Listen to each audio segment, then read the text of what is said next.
So this is our first stop along the way. This is the Keach Brook right here. This is the main feeder into Peck Pond. We'd like to stop and talk about this particular brook because it relates to watershed impacts, water quality impacts. When you have a large power plant that's going to be built just on the fringe of this watershed, it has greater impacts to Narragansett Bay. You can look around, you can see there's a lot of biodiversity here.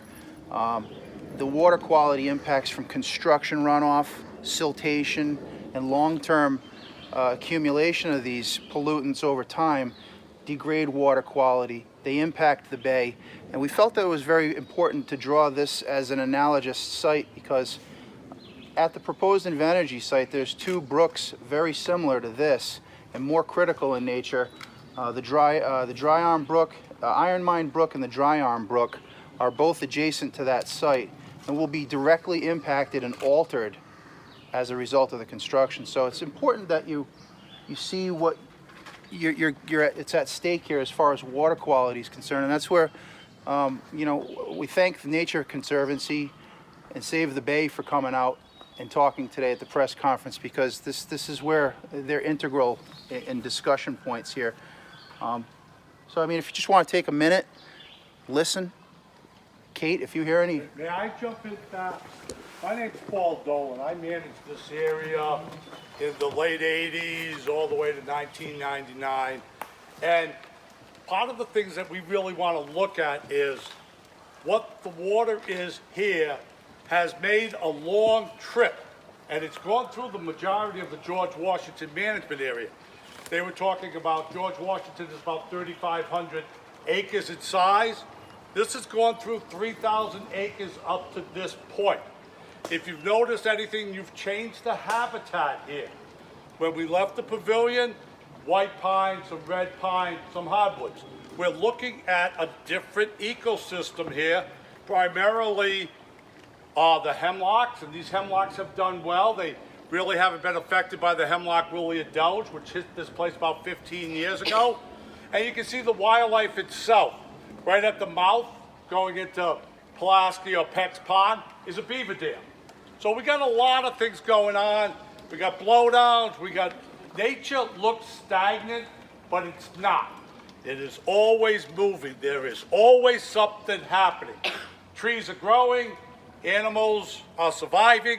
The fitness out here is phenomenal. Good, healthy forest here. Hopefully it will remain this way. So yeah, I just wanted to point out, my name is Kate McPherson. I'm Narragansett Bay's riverkeeper, and I'm also a birder and a wetland biologist. As we were walking along the edge of the pond here, I heard several of the species that were on that list of species of greatest concern. So if we just take a moment to listen, we've got a veery singing over there. We have another thrush singing over there. It's a... Swainson's? No, we don't have Swainson's thrush in Rhode Island. It's the one with the red tail. I've been put on the spot. We also have pine warblers singing. We have chipping sparrows, which you might see in your yard, but they also use these wonderful pine habitats. We have... This is prime habitat for something like a Louisiana water thrush or a northern water thrush. And then looking at the river, the water quality in the river, we see a lot of rocks and cobbles. And you think of rivers and you think fish, but there are so many other wildlife that use rivers and streams. This is good habitat for stream salamanders. And probably has a lot of good aquatic insect habitat for all the animals that feed on those insects. So we're definitely hearing some of those species that were detected in the forest that's in peril. And I just want you all to stop and listen and appreciate it because these are species that you will not hear in your backyards.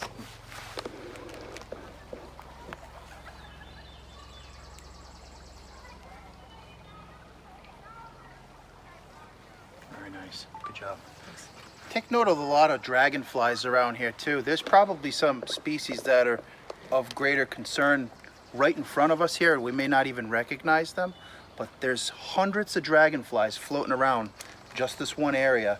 And I noticed that coming here earlier that this area is very important, and I really need to draw that conclusion that it's similar at the proposed Invenergy site with the dry Armed Brook and the Iron Mine Brook, because it's identical in nature to this.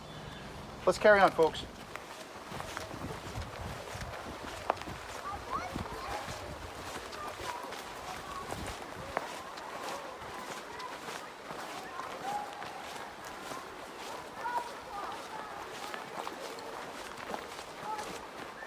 There was another beaver lodge back where we first stopped at the bridge too. Great engineers, the beavers, what they would do is they'd fall the trees down, put them right on top of the lodge so they could eat during the winter. And then they just kind of build things up and everything's good for them. If you want it. Okay. And I was very surprised. No.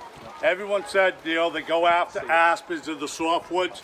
They come out here because of what's available. They're going after the oaks and the maples.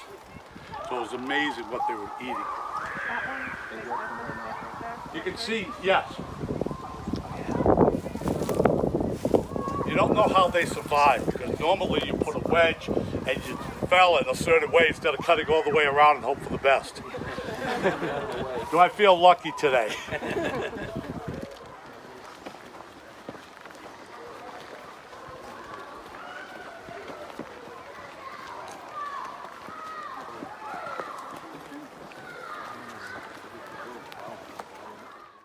So we felt that this was a good stop along this way because we're quiet now. We're removed away from the park facility. We're kind of really into the core elements of the nature that's here. And this was an important part of this tour, this walk in the woods, to talk about a forest in danger, because this is wildlife right here. You have a lot of beaver activity, amphibians and reptiles all sharing the same place. You have upland habitat behind you that supports all this ecosystem. And this is where we felt it was a good segue to talk about Audubon's message and Nature Conservancy's message about loss of forest habitat, impacts to ecosystems like what you see in front of you. And this is indicative on the Invenergy site as well. There's some forested wetlands that occur that are proposed to be filled in some areas and impacted greatly. And these are the type of areas that would be impacted as a result of this. So it's really important that we talk about those types of issues and why it's important to save these and what the impact is on, again, on water quality, forest loss. Paul can speak to forest loss, and I'm hoping either Meg can talk about bird life. A spot like this is actually, it's like the nursery for all the wildlife. All the insects, the amphibians, you know, everything comes to lay their eggs here, and it just begins the cycle, like the vernal pools and something like this. It's just the beginning, it's the bottom stage of the food chain, and it's as important as anything, because without it, you don't have the top end of the food chain. Paul, can you talk 10 about... years ago, this was a street. When we had set up the hiking trail previously, it was a one log crossing. That's all it was. What's happened here is the beavers are great engineers. Before we built dams and dammed things up, this is what they would do. They would come into areas like this, have their dam, have a lodge, and create wetlands. This was an upland area, pretty much a little bit of a floodplain here. We're also noticing that we're picking up different species. We got red maple over here, dead tree, you know. So we have a lot of different things. You notice a lot of activity. We're headed back into an upland natural bowl here, which would have caused the stream. We're picking up our white pines, a lot of our oaks. We've noticed chestnut coming through here, a lot of different varieties. The other thing that we see is occasionally a stone wall. Now, the stone walls are mostly in Pulaski Park. Throughout the management area, it was primarily used for grazing and charcoal. Most of this area was acquired in the late 30s, early 40s, part of Roosevelt's deal. They had the New Deal, where they put people to work, and they did a variety of different things. They also helped people with raw land, and they purchased almost 3,000 acres out here, late 30s, early 40s, $5 an acre. So it was really kind of hard to believe, but one of the first management areas is right across the street that was given by the Edgewood Women's Society, almost 100 acres, which is now Dorley Park. So there's been a lot of things. This area hasn't changed much. So it was acquired, it was federal land until almost the 60s. So it's been federal land, now it's state land. Very little has been added to it, but it's just stayed this type of area. Probably 90 to 100 years old are the majority of the trees out here. It's an even age management area. We've done some management out here, some selective thinnings. We did some clear cuts up in the upper areas. Because it is even age management, we tried to change things up to encourage other wildlife. We were looking at trying to encourage first successional neotropical birds and a variety of different things. The more variety you have in a forest landscape, the more diversity and richer your wildlife will be. Is there anything Audubon or Nature Conservancy would like to add to wildlife or forestation impacts? Or not trying, you don't have to if you don't want to, but feel free. Yeah, everything Paul said, plus, as Paul said at the first stop, ecosystems want to change. And that only works in a large landscape. You need, it's just a perfect example right here. So where the beavers have dammed this stream, and you see the resulting change from it, neither good nor bad. You know, these trees have died, other trees have come in. There was no water here, now there is. So what was here needed to move someplace else, and what is here now has probably come from somewhere else. And that's how these systems work. That's how the system of, when there's disruption, natural disruption across the landscape, there is change, and with change comes diversity. When you start chopping up the forest and chopping the forest into smaller pieces, then there's a lot less room for that change to happen, and in some cases those cycles of change will stop altogether. So the Nature Conservancy's point is, for the sake of connectivity and for the sake of the function of a large forested landscape, this place is critical to be maintained. So you effectively lose diversity when you fragment? Right. Yeah. Absolutely. And I just want to point out, there's a bird that you'll only hear in this part of Rhode Island. It's not anywhere else in Rhode Island. It's a black-throated green warbler, ZZZZZ. Yeah. Shy. Not very quiet. Just give it a minute. That guy. You won't hear it anywhere else in Rhode Island, and it's here right now. The other thing was, while you were having your press conference, you weren't watching it, but the great blue heron took over. Yeah. The turkey vulture hovered around, and a bald eagle came in and sat on one of the pine trees. And there was an osprey earlier. Now this So stuff, there's a lot of action up there. this stuff is all indicative to the Invenergy site, which is only about 8,000, 9,000 feet that way to the north and the east. It's not far away, folks, and we're right on the fringe of it, and it'll be right on the fringe of it, this management area, this 26.6 square miles, and its fringe impact will extend into the state park a good 300 yards, 400 yards with the noise, the light, and all that biodiversity that gets displaced in that bottleneck, the choke point of the ecology passage that Nature Conservancy has been educating people on. It gets cut off. One of the things that's phenomenal is, you've seen the recreation area over here. You go down a little further, you have another recreation area with a campground. Realistically, there's 200 to 300 acres of recreation out of 3,500.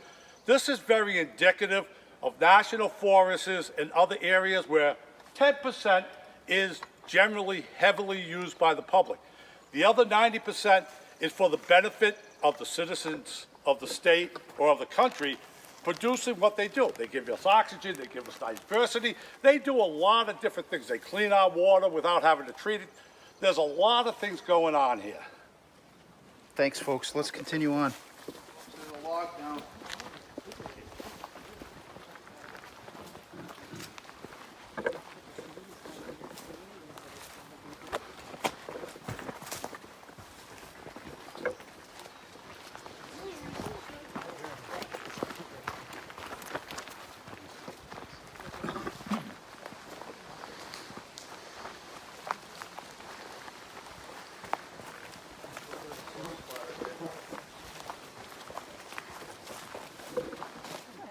As I said earlier, the feds own the land.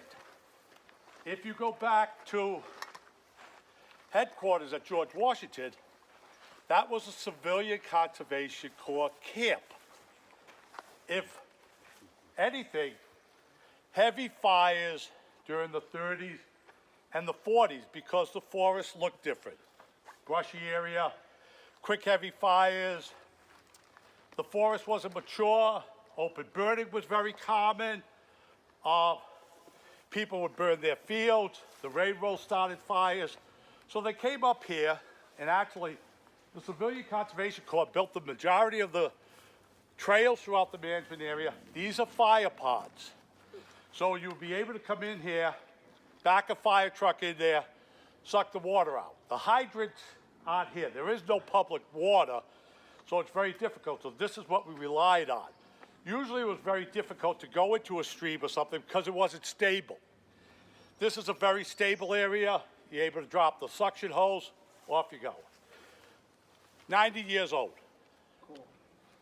They don't build them like that anymore. You see a lot of amphibians in here right now. If you really look closely, there's a lot of frogs floating around. They're in there. They're sticking their heads out of the mud right on the fringe of the muddy areas, probably warming themselves up. And this is an important turtle habitat. I know Yes. box turtles were one of the species of concern that were identified in the Invenergy ESS report. And it's areas like these that support those types of turtles because they migrate upland to lay their eggs seasonally in June most years, late May, June. And wildlife, Rhode Island DEM buffers only protect 50 feet off of wetlands. And these turtles migrate much further than that into upland areas to reproduce. And it's important that, the conservation bottleneck, the wildlife bottleneck there that this plant would be proposed in is preserved because it serves such a great function. Turtles are just one impact that, there's less and less box turtles, eastern box turtles every year because of displaced wildlife. It's important that we keep this intact. We can move on again. We'll make one more stop after this, but I just wanted to stop here because there's something of notable concern here. And I think Audubon touched upon this issue in the press conference, was light pollution. Now, with the power plant being sited about 9,000 feet that way, what you'll see if you were to come here at night, and I've actually had the opportunity to do that on a few occasions over the years, is this really unabated night sky here. It's dark. There is no light impact here. The nearest light impact's 395, which is about 6 miles, 8 miles to the west of us. But to the east of us, there's really Chepachet. That's the nearest light source. But that's it. But you'd see an orange glow. You wouldn't see the smokestacks necessarily from here. Bowdish, on the western edge of Bowdish, you might see them. I don't think they've told you that yet. But you'll see an orange glow here, much like Ocean State Power Plant brought to the Black Hut management area adjacent to Spring Lake, which didn't exist before Ocean State was constructed, is that orange glow that's over the horizon when you're down at Spring Lake at night to the north. That's Ocean State Power. You come down here at nighttime to enjoy the night sky and what wildlife might be here at nighttime. And right now you'll see unabated dark sky, but you'll see an orange glow that would be new on our horizon here. So it's of notable concern. And thank you for bringing that up in the press conference, Meg.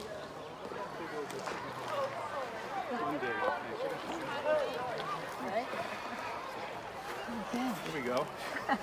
Well, to try to bring this nice walk to a conclusion, the final talking point here is obviously what we're looking at here. It's recreation. It's all about the ecotourism, about the enjoyment of the open spaces that we've been provided in this area, and the impacts that this proposed Invenergy plant will have on this area. The ecotourism, the money that generates, in the hundreds of thousands of people that visit this area every year and spend their money up in this region, it's going to have an impact on it. It's not going to be so great. And this is the reason why. Any given day you have people swimming, fishing, hiking, and you get that in all legs of the George Washington management area and Pulaski State Park area. And that's the similarity between that site and this site, is it's just a stone throw away, and it's important that we preserve this because this was meant to be preserved. And that's what Bob Billington from the Blackstone Valley Tourism Council was speaking so much about. He had a really good keyword in that press conference. Externalities. Externalities. They actually talk about this being a multi-state effect. Somewhere around here, there's a Connecticut corner market. So this, you're in Connecticut. We're in Rhode Island over here. So this backs up into the Patchogue State Forest. Just because land features don't know boundaries, that's why it's the Rikon Bridge. We had to build the bridge. It was more of a benefit to the DEM in Rhode Island than the DEP in Connecticut. But basically, this is the line. That's the state line. And they see the value in protecting this area as well.